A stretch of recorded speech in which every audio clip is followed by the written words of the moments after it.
Welcome to എരിപൊരി kitchen. ഇന്ന് ഞാൻ വന്നിരിക്കുന്നത് തനി നാടൻ വിഭവമായിട്ടോ, കപ്പപ്പുട്ട്.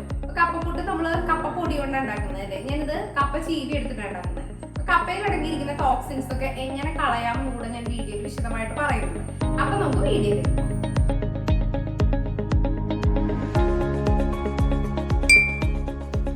അപ്പോൾ കപ്പപ്പുട്ടിനുള്ള ഇൻഗ്രീഡിയൻസ് റെഡിയാക്കി വെച്ചിട്ടുണ്ട്. നമ്മളൊരു പച്ച കപ്പയാണ് ഉരച്ച് വെച്ചിരിക്കുന്നത് കേട്ടോ. അതേപോലെ ആവശ്യത്തിന് തേങ്ങ, അതേപോലെ റവയാണ് എടുത്ത് വെച്ചിരിക്കുന്നത്.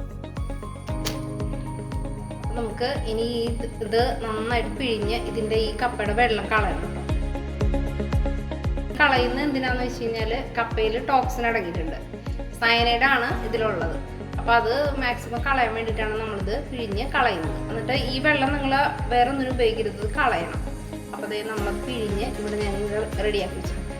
ഇനി നമുക്ക് ഇതിനകത്തേക്ക് ആവശ്യത്തിനുള്ള ഉപ്പ് ചേർത്ത് കൊടുക്കണം. ഇനി ഉപ്പ് എല്ലായിടത്തേക്കും ആവുന്നവരെ നന്നായിട്ട് ഒന്ന് മിക്സ് ചെയ്ത് കൊടുക്കണം. നമ്മളെടുത്ത് വെച്ചിരിക്കുന്ന റവ വറുത്ത റവയാണ്, അത് ഇതിലേക്ക് ചേർത്ത് കൊടുത്തിട്ട് കുഴച്ചെടുക്കണം. അപ്പോൾ നമ്മൾ കപ്പയിൽ വേറെ വെള്ളമൊന്നും ഒഴിക്കുന്നില്ല, കപ്പയുടെ നനവിലാണ് നമ്മളിത് നനച്ചു കൊടുക്കുന്നത് കേട്ടോ.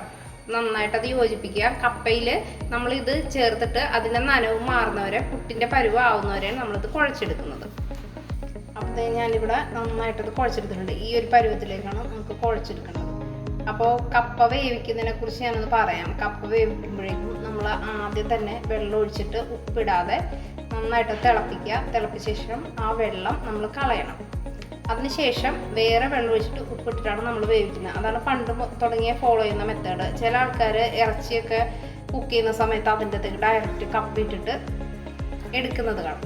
അപ്പോൾ അങ്ങനെ ഒരിക്കലും ചെയ്യരുത്. കാരണം കപ്പ വേവിച്ച് അതിൻ്റെ വെള്ളം ഊറ്റിക്കളയണം. അതിൻ്റെ ടോക്സിൻസ് പോകാൻ വേണ്ടിയിട്ടാണ് നമ്മൾ അങ്ങനെ ചെയ്യുന്നത് കേട്ടോ. അതാണ് കറക്റ്റ് മെത്തേഡ്. അപ്പോൾ അങ്ങനെ നിങ്ങൾ ഫോളോ ചെയ്യാൻ നോക്കുക.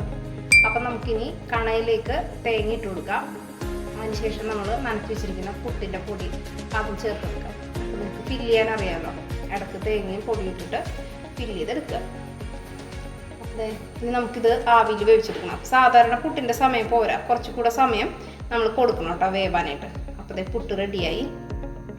അപ്പോൾ നല്ല ടേസ്റ്റി ആയിട്ടുള്ള പുട്ടാണ്, പെട്ടെന്ന് തയ്യാറാക്കാം. ഇതിൻ്റെ കൂടെ കറികളൊന്നും വേണ്ട, വെറുതെ ആണെങ്കിലും നമുക്ക് കഴിക്കാം. ചൂടോടെ തന്നെ കഴിക്കണം കേട്ടോ, അതാണ് സ്വാദ്.